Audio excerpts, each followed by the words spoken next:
Seorang gembel memasuki sebuah showroom motor mewah dengan penampilan kotor dan lusuh. Dia datang dengan niat membeli motor ninja impian. Namun bukan sambutan hangat, dia justru mendapat hinaan tawa sinis dan diusir tanpa ampun oleh para karyawan. Apa yang sebenarnya terjadi di balik sikap kasar mereka? Dan bagaimanakah sesungguhnya yang akan terjadi? Beginilah kisah cerita selengkapnya. Seorang pria dengan pakaian compang-camping berjalan perlahan di atas trotoar yang ramai. Baju putih yang dikenakannya sudah usang dan berlubang di beberapa bagian. Rambutnya berantakan seperti belum tersentuh sisir selama berhari-hari. Wajahnya kotor, seolah tak mengenal sabun. Ia menyandang tas plastik hitam murahan yang terlihat berisi beberapa kertas kusut dan botol kosong. Orang-orang yang berpapasan dengannya menoleh jijik, sebagian menghindar, mengira dia orang gila atau gelandangan. Padahal, tak ada yang tahu bahwa pria itu adalah Rian Prasetya, satu-satunya anak dari Hartono Prasetya, pemilik showroom motorsport terbesar di kota itu, Hartono Motorsport. Hari itu, Rian sedang menjalankan rencananya. Ia ingin tahu seperti apa perlakuan orang-orang terhadap mereka yang tampak tidak punya apa-apa. Ia ingin tahu bagaimana sistem di showroom milik ayahnya melayani pelanggan tanpa memandang status. Tapi lebih dari itu, ia ingin memberi pelajaran kepada siapapun yang memandang rendah orang lain hanya dari penampilan. Dengan langkah tegap namun santai, Rian tiba di depan showroom. Di balik kaca bening yang besar, tampak berjejer motor-motor sport impian, Yamaha R1, CBR Fireblade, hingga si legendaris Kawasaki Ninja warna hijau metalik yang jadi sorotan utamanya. Motor itu terpajang tepat di tengah ruangan, menyala seperti permata. Rian berdiri sebentar, memandangi motor itu dari luar kaca. Matanya berbinar, meski wajahnya tetap tampak lusuh. Ia masuk ke dalam. "Permisi," gumamnya pelan. Beberapa karyawan yang awalnya duduk santai di balik meja, langsung menoleh. Salah satu dari mereka, pria berkemeja ketat dengan rambut dikuncir kecil di belakang, berdiri dan berjalan mendekat sambil tersenyum kecut. "Ada yang bisa saya bantu, Pak?" katanya, nadanya setengah mengejek. "Saya mau beli motor yang ninja hijau itu," jawab Rian dengan suara tenang. Sejenak hening. Kemudian terdengar suara cekikikan dari sudut ruangan. 3 karyawan lainnya tertawa geli, menatap Rian dari ujung rambut hingga ujung kaki. "Serius, Mas? Beli motor? Itu harga motor segitu." "Tahu, Mas, bukan beli cilok," sahut yang lain, masih menahan tawa. "Mas punya uang? Atau mau tukar tambah?" "Sama baju bolong itu," ujar yang satunya lagi, membuat semua orang tertawa lebih keras. Rian tersenyum kecil. "Ayah tahu akan begini." Tapi ternyata, rasanya tetap menusuk. Dulu ayahnya selalu bilang, pelayanan itu harus merata, mau yang datang pakai jas, atau pakai sandal jepit, tetap harus dihargai. Tapi nyatanya, para pegawai showroom ini sudah melenceng jauh dari nilai yang diajarkan. Tanpa marah atau membalas, Rian hanya mengangguk pelan. "Baiklah. Terima kasih," ucapnya singkat, lalu berbalik dan melangkah keluar. Di trotoar, ia berhenti sebentar. Ia merasa geram bukan karena ejekan itu, tapi karena mentalitas karyawan yang merusak nama baik showroom milik. "Kalian pikir kalian hebat hanya karena kerja di ruangan ber-AC dan bisa dekat dengan motor mahal? Kalian bahkan tidak tahu siapa aku sebenarnya," batinnya. Hari itu, Rian pulang ke rumahnya yang megah di kawasan elit. Ia mengganti bajunya, membersihkan diri, dan duduk di ruang kerja milik ayahnya. Ia membuka catatan lama dan daftar nama karyawan. Ternyata, sebagian besar dari mereka adalah karyawan baru, yang belum pernah bertemu langsung dengan dirinya. Di tangan Rian, sebuah rencana mulai terbentuk. "Besok pagi, aku akan kembali. Tapi kali ini bukan sebagai gembel, tapi sebagai pewaris. Dan aku akan pastikan, mereka belajar menghargai orang tanpa harus menilai dari kulit luar." Pagi itu cuaca cerah. Langit biru bersih seakan memberi sinyal bahwa hari akan membawa kejutan besar di showroom Hartono Motorsport. Jalanan di depan showroom sudah mulai dipenuhi lalu lalang kendaraan, seperti biasa. Tapi ada satu pemandangan yang tak biasa yang membuat para karyawan showroom itu terdiam dan menatap tak berkedip. Sebuah mobil Ferrari merah menyala meluncur mulus dan berhenti tepat di depan showroom. Mobil supercar mahal itu langsung menarik perhatian. Suara mesinnya yang halus tapi penuh tenaga membuat semua kepala menoleh. Dari dalam mobil, pintu terbuka perlahan, dan keluarlah seorang pria muda berpenampilan necis. Jas abu-abu slim fit yang dikenakan menyempurnakan penampilannya.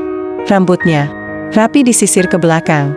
Sepatu kulit mengkilap yang ia kenakan menginjak trotoar dengan percaya diri, Semua karyawan sontak berdiri. Bahkan si karyawan yang kemarin mengejek Rian langsung buru-buru merapikan bajunya dan berjalan cepat menyambut tamu itu. "Selamat pagi, Pak. Selamat datang di Hartono Motorsport. Ada yang bisa kami bantu, Pak?" ucapnya dengan senyum lebar. Dan suara semanis madu Rian berjalan pelan sambil melihat sekeliling. Ia melihat motor ninja hijau yang kemarin dipandangi lama dari balik kaca. Ia berhenti di depannya, lalu menoleh ke arah si karyawan itu. "Ada. Tapi sebelum itu," ujarnya. Tenang, lalu menaikkan suaranya sedikit. "Saya ingin semua karyawan showroom ini." Suara Rian yang tegas dan berat membuat semua terdiam. Karyawan-karyawan lainnya yang semula duduk santai, kini berdiri dan bergegas mendekat. Mereka semua berdiri membentuk barisan, tidak ada yang berani berbicara. Rian berjalan perlahan di depan barisan itu. Tatapannya tajam, berbeda dengan pria compang-camping kemarin. "Coba saya tanya," kata Rian sambil melipat tangan di dada. "Kalian semua kerja di sini digaji untuk apa?" Seorang karyawan menjawab gugup, "Untuk melayani pelanggan, Pak." "Lalu kenapa kemarin, ketika ada seorang pria masuk showroom ini dengan pakaian kotor dan lusuh, kalian malah tertawa, mengejek, dan menghina?" Tanya Rian tajam. Beberapa karyawan saling pandang, mulai merasa tak nyaman. Tapi belum ada yang sadar siapa pria di hadapan mereka. "Masih ingat, ya?" kata Rian sambil menunjuk salah satu dari mereka, si karyawan berkuncir yang paling keras. Menertawakannya kemarin. "Kamu bilang, gembel kau beli motor? Kamu, ya?" Rian mendekat. Pria itu mundur setengah langkah, keringat mulai membasahi pelipisnya. Saya minta maaf, Pak. Saya nggak tahu kalau, betul. Kamu tidak tahu. Karena kamu menilai orang hanya dari tampilan luarnya." Rian mundur selangkah dan menghela napas. "Sekarang saya akan kasih tahu kalian satu hal penting." Ia membuka jasnya sedikit dan mengambil ID card kecil dari saku dalamnya, lalu menunjukkannya pada mereka semua. "Nama saya Rian Prasetya. Saya adalah anak dari Pak Hartono Prasetya, pemilik showroom ini. Dan dalam waktu dekat, saya akan mengambil alih manajemen showroom sebagai direktur utama." Seluruh ruangan mendadak hening, semua karyawan membelalak. Beberapa dari mereka langsung tertunduk malu. Yang kemarin mengejeknya paling keras bahkan hampir gemetar. "Jadi kalian mengejek pemilik tempat kalian bekerja, menghina orang yang kalian kira tidak mampu, di showroom yang hidup dari layanan terhadap pelanggan." Rian menatap mereka satu persatu. "Kalau hari itu benar-benar ada orang miskin yang ingin beli motor, dan kalian memperlakukan dia seperti itu, berarti kalian gagal sebagai manusia, bukan hanya sebagai karyawan. Saya beri waktu seminggu kepada manajer HRD untuk melakukan evaluasi besar-besaran. Semua yang terbukti bersikap arogan dan merendahkan pelanggan, akan saya beri surat peringatan. Dan yang paling parah, akan saya keluarkan." Beberapa wajah pucat. Ada yang hampir menangis, dan satu lagi, Rian berkata sambil menoleh ke arah motor ninja hijau, "Motor ini, saya beli. Saya akan hadiahkan untuk orang yang kemarin kalian hina. Kalian kira gembel, karena orang seperti itu lebih pantas dihargai daripada kalian yang berpura-pura ramah hanya pada orang kaya." Setelah berkata begitu, Rian berbalik dan berjalan keluar. Karyawan-karyawan itu masih berdiri membeku.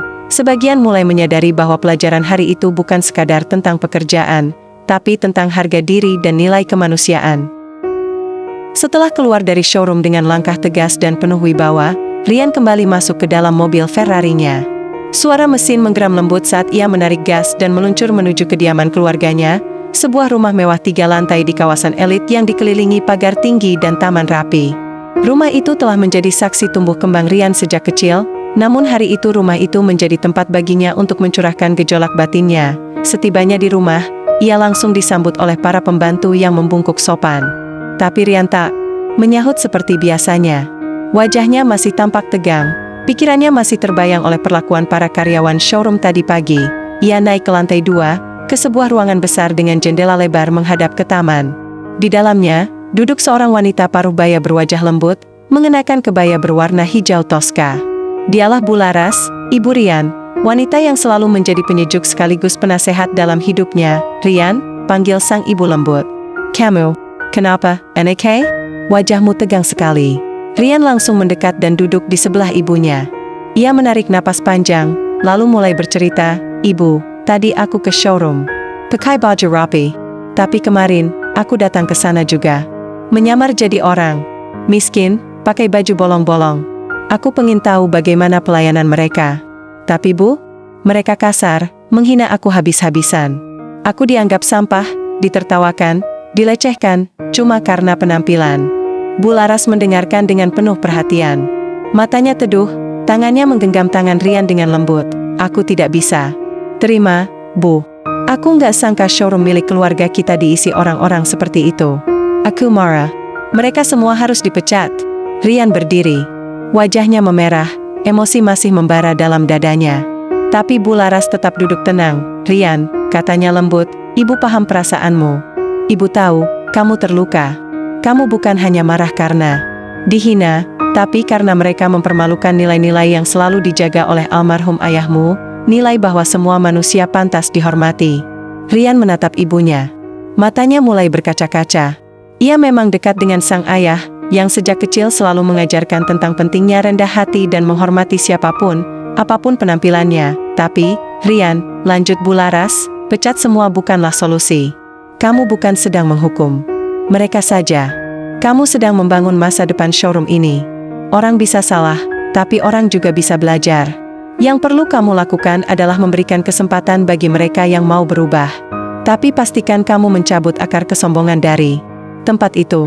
Rian terdiam.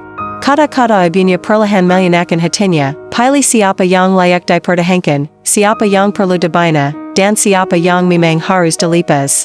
Tapi jangan pernah bertindak hanya karena marah. Tindakan kamu harus adil, bukan emosional. Rian mengangguk perlahan. Amarahnya mereda, tergantikan oleh kesadaran. Ia sadar, menjadi pemimpin bukan hanya soal memegang kekuasaan, tapi juga membawa perubahan, dan itu dimulai dari cara menghadapi masalah. Iya, Bu, aku akan evaluasi satu persatu. Tapi yang jelas, showroom ini harus berubah. Nggak boleh ada lagi yang meremehkan orang lain hanya karena tampilan luarnya.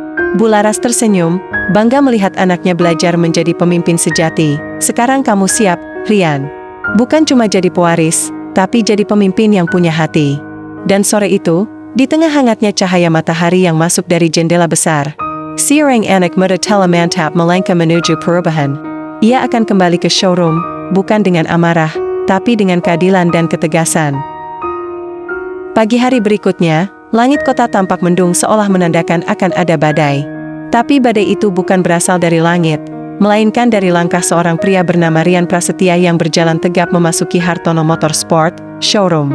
Mewah yang selama ini berdiri dengan nama baik, namun mulai ternoda oleh kelakuan buruk beberapa karyawannya. Rian datang tanpa Ferrari, tapi tetap berpenampilan rapi. Jas hitam elegan, dasi perak, dan sepatu kulit bersih. Di tangannya ada sebuah map hitam berisi laporan evaluasi personalia yang sudah ia pelajari semalaman. Sesampainya di dalam, manajer showroom langsung menyambutnya gugup. Selamat pagi, Pak Rian, katanya dengan nada canggung. Panggil semua karyawan sekarang. Saya minta semuanya kumpul di aula lantai 2. 5 menit dari sekarang, jawab Rian tegas, tanpa menunggu. Ia berjalan menuju aula. Di ruangan besar itu, satu persatu karyawan mulai masuk dan berbaris dengan wajah penuh kecemasan. Mereka sudah tahu, akan ada keputusan besar hari ini. Dan tidak semua akan selamat. Rian berdiri di depan ruangan. Wajahnya tenang, tapi matanya tajam seperti elang. Beberapa hari yang lalu, saya datang ke showroom ini. Bukan sebagai anak pemilik, bukan dengan mobil mewah atau pakaian mahal. Saya menyamar menjadi orang biasa, bahkan lebih rendah dari itu. Dan yang saya temukan, bukan hanya pelayanan buruk, tapi penghinaan terhadap kemanusiaan. Semua karyawan diam. Sebagian mulai menunduk. Sebagian mencuri pandang pada teman mereka yang kemarin bersikap paling kasar. Dalam laporan yang saya pegang ini, lanjut Rian sambil mengangkat map hitamnya, terdapat nama-nama karyawan yang bukan hanya melanggar etika kerja, tapi juga mempermalukan prinsip yang dibangun ayah saya selama puluhan tahun. Ia membuka map dan menyebut satu nama, Arif Wibowo. Seorang pria muda berkemeja biru langsung pucat. Ia adalah yang pertama menertawakan Rian saat menyamar. Kamu kemarin menyambut saya dengan tawa dan hinaan. Bahkan menyuruh saya menukar motor dengan baju bolong yang saya pakai. Kamu telah merusak citra showroom ini. Arif Jamatar. Saya minta maaf, Pak. Saya tidak tahu, dan itulah masalahnya. Kamu tidak tahu, karena kamu tidak peduli. Kamu hanya menghargai orang yang terlihat punya uang. Maafmu tidak cukup untuk menghapus aib yang sudah kamu tanamkan di showroom ini. Rian menarik napas dalam. Efektif hari ini, kamu saya pecat dengan tidak hormat." Seluruh ruangan terdiam. Arif menunduk, mulutnya gemetar tapi tak bisa berkata apa-apa. Rian melanjutkan, "Budi Raharja." Seorang pria lain yang duduk di belakang melangkah maju dengan kaki lemas. "Kamu ikut menertawakan, bahkan merekam kejadian itu di ponselmu dan menyebarkannya di grup internal. Kamu tidak pantas berada di tempat yang menjunjung nilai profesionalisme dan rasa hormat. Kamu juga saya pecat dengan tidak hormat." Budi langsung terduduk di lantai. Beberapa karyawan mulai berkeringat dingin. Tidak ada yang menyangka Rian akan sekeras ini, tapi itulah keadilan. Setelah menyebut total 3 nama, Rian menutup mapnya dan menatap sisa karyawan yang masih berdiri. "Bagi kalian yang masih di sini, jadikan ini pelajaran. Showroom ini bukan milik kalian, tapi kalian bekerja di sini karena diberi kepercayaan. Dan kepercayaan itu hanya bertahan selama kalian menjaga etika dan hormat kepada semua orang, bukan hanya orang kaya." Ia menatap mereka tajam. "Saya akan melakukan evaluasi rutin setiap bulan. Siapapun yang terbukti memperlakukan pelanggan dengan buruk, akan saya tindak langsung." Rian berbalik, lalu berkata sebelum meninggalkan ruangan, "Mulai hari ini, Hartono Motorsport bukan hanya tempat jual beli motor mewah, tapi tempat di mana orang dari kelas manapun akan dihargai, karena harga diri tidak diukur dari penampilan." Dan dengan itu, Rian melangkah pergi, meninggalkan keheningan penuh rasa hormat, bukan karena kekuasaan, tapi karena keberanian seorang pemimpin yang berani bertindak demi keadilan.